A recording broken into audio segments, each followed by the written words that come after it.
I don't see how Donald Trump doesn't get reelected. You had a very close race the first time, and now you have the left going completely off the rails. Joe Biden and his campaign are sending money to groups that are then going to bail out these protesters. Protesters are only being arrested for committing atrocious acts that they are being caught doing. These are rioters, not protesters. And yet people are sending money to spring them from bail while concurrently saying and trying to blame this on right-wing extremists. So you're on the left and you want to blame right-wing extremists for all the violence, for all the mayhem, and then you want to then fund their bail. Right, is there seems to be a vast schism in that logic.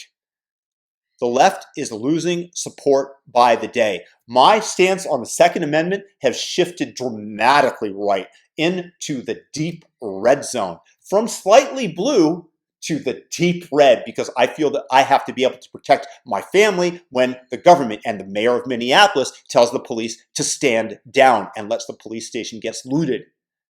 It's a very simple mathematical equation. How many people that voted for Trump in a close election are suddenly going to switch tact? Very few. Do you know how many people that might have voted for Hillary or did not in good conscience vote are going to vote for Trump? There are going to be a ton. I'm one of them. I didn't vote last election. I would not have voted for Donald Trump. I've left. Lots of people have left. You can see all their videos at the walkaway movement. The mathematics of this are fairly simple. You take a look at the lockdowns. Republican states wanted to end the lockdowns earlier than the Democratic states. The Democratic states kept a lid on everything. They want everybody to be locked down. Partly, and I have to say this, there is definitely a good chance that some of them thought that by keeping the economy suppressed, that they would ruin Trump's trump card, which was the economy. And I honestly think that some people out there wanted to tarnish it and that it was a forethought. I'm not saying everybody, but certainly some of them. But then you see the effects. You see the built up frustration. You see all these people that are out of work, that don't have meaning in their lives, and you don't think that this amplifies the response with all these riots? You don't think that that helps push somebody over the edge?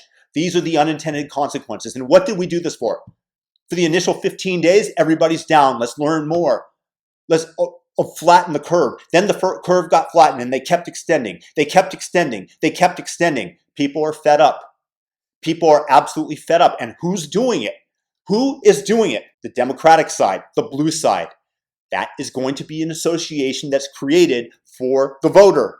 Suppression of economically, allowing the riots to spread out of control, not squashing them while they might have had the opportunity to do so because they didn't want to be the heavy-handed politician. No, your job is to protect the people that are there. That is the role of government, because individually we cannot protect ourselves. And that is why we give the power of violence to the state. And Democratic politicians have completely abdicated their responsibilities. The people in the middle, who are going to be the ones who decide the election, are going to see that. They're going to associate all these negative things to you. Maybe there's some that will say that Trump didn't handle this right, or that find fault with him. Certainly that is the narrative that the media is going to continue to push. CNN, MSNBC, the New York Times, the Washington Post, where most people get their coverage from. But the number of people that are so fed up with what they're seeing, with what they're experiencing, with the fact that their businesses have been thrown under the bus of progressivism, of virtue signaling, and saying, we understand. No, it's a black and white scenario. You're either a peaceful protester, and the moment you throw a brick through a window, you're a rioter. You're a bad person, or at least a person who's behaving badly in that moment, but you do become a rioter. And the weight of the state must be put down upon you. I'm all for peaceful protest. I, too, was incredibly angry and upset when I saw the George Floyd video. But sadly, in the aftermath of it all, Democratic policies are proven and seen by the electorate to be absolutely ineffective. Areas that were blue are going to be purple.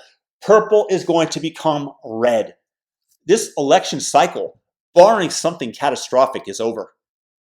I don't see any possibility of progressive politicians being voted back into office. The mayor of Minnesota should be excommunicated from his post immediately. Kick his ass to Canada so he can be Justin Trudeau's body double. He's Trudeau South. I hate to say it, I'm upset by what's going on in the United States right now. The wanton looting and destruction and vandalism and graffiti, this is going to come out of everybody's pocket. This election is over. It's been declared. It's over. Everybody's going to vote for Trump. I just don't. I mean, if you guys can come up with a reason that the people were going to continue to vote for Democrats after their handling of all this, after allowing and coddling Antifa for all this time, allowing this to spin out of control, I just don't see it.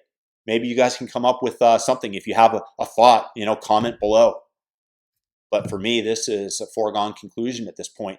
You are going to see Republicans take over the House, expand their lead in the Senate, and Trump's going to win the presidency again. It's ridiculous what's going on in the United States. I'm very sorry to have to say that. I was on the left-hand side of the aisle for the longest time, all my life. But that, like many others, has come and gone. Like I said, if you guys have a thought as to how I might be wrong or right, leave it below. I'm very interested in developing a conversation. I will reply to any well thought out response. Share this video, and peace and blessings to everybody.